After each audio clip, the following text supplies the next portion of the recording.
Hinamon na po ng mga kongresista itong si VP Inday Sara na mag-resign.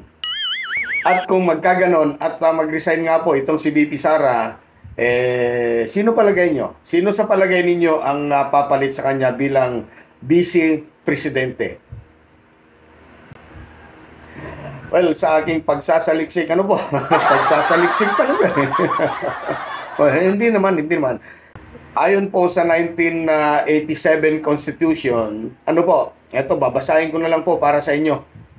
The 1987 Constitution says, the President can nominate a member of Congress to assume the Vice Presidency in the event the position becomes vacant. Yan. Pero ibig sabihin, hindi pa naman kung sino yung na-nominate ng ating Presidente na bilang magiging Vice President, final na po yan. Siguro naman, pag-uusapan pa naman siguro sa Congress yan. Okay, bakit nga ba natin napag-usapan yung tungkol dun sa papalit sa Vice President? Well, ito po kasi ang balita. Alam nyo kung gaano po kabilis na nakalusot po sa Senado ang mahigit 10 bilyong pondo ng Office of the President. Ganun din po sa Kongreso. There is a joint motion to terminate the interpellations on the proposed budget of the Office of the President. Is there any objection? The Chair, hearing none, the interpellations on the proposed budget of the Office of the President is hereby terminated. Lusot na sa plenaryo ng Kamara ang higit 10 bilyong pisong panukalang pondo para sa susunod na taon ng Office of the President. Personal na lumuhok sa deliberasyon si Executive Secretary Lucas Bersamin at nagsilbi namang budget sponsor ng ahensya sa plenaryo, si House Committee on Appropriations Vice Chair Toby Chanco. Sa kanyang talumpati, tiniyak ni Chanco na bagamat bumaba ang alokasyon ng OP, hindi maapektuhan ang kanilang serbisyo. More money does not always mean more services or better performance. With the Bagong Pilipinas brand of governance espoused by the President, this chamber is assured that the President is always mindful of the need to fulfill his constitutional mandate with less financial requirement but with the same quality. Ayan po. At ang problema na lamang po ay ang budget ng Office of the Vice President na nakabinbin pa hanggang ngayon. Ang panukalang pondo naman ng Office of the Vice President nakabinbin pa rin dahil no-show ang mga opisyal nito. Kasi kahapon, 17 oras naghintay ang miyembro ng House of Representatives for the Office of the Vice President to appear before the plenary. Although may pinadala po silang mga abogado, but they are not properly equipped with the authorization, no? So in other words, they're not authorized to represent on behalf of the Vice President. So ngayon po, naka-schedule ang pagtalakay sa budget ng Office of the Vice President.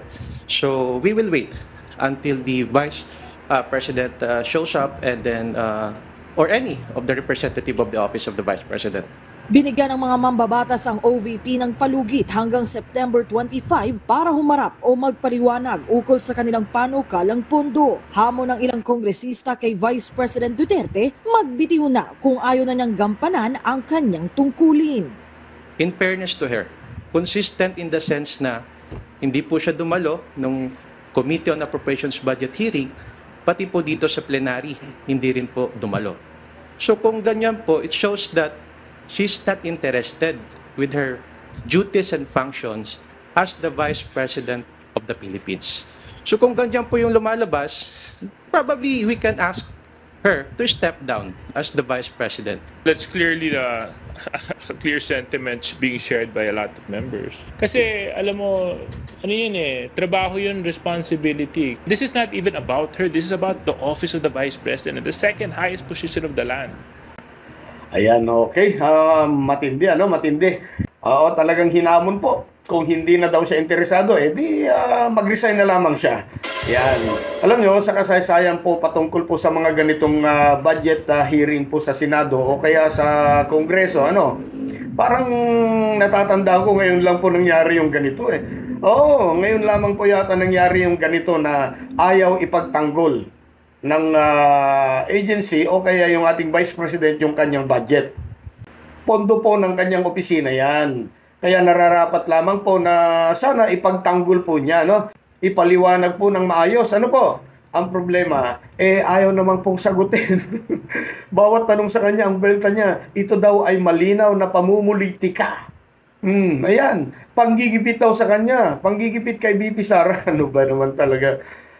At sa palagay ko, tama naman. Kung hindi na siya interesado sa kanyang pondo, ganun din. Kung hindi na rin siya interesado sa kanyang posisyon bilang pangalawang pangulo, ano pang ginagawa niya doon? Hindi po ba?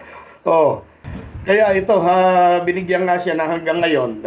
Sana, sumipot na po siya para magpaliwanag. Abangan na lang po natin, mga kababayan, at kung ano man yung inyong mga saloobin, ang inyong mga reaksyon, ang inyo pong gustong sabihin patungkol po dito sa ginawa po ni BP Inday na hindi po sumipot sa kanyang mga pagdinig patungkol sa kanyang budget of the Office of the Vice President. Malaya po kayong maglagay po or mag-comment sa inyo pong mga saloobin. Maraming salamat po sa panonood.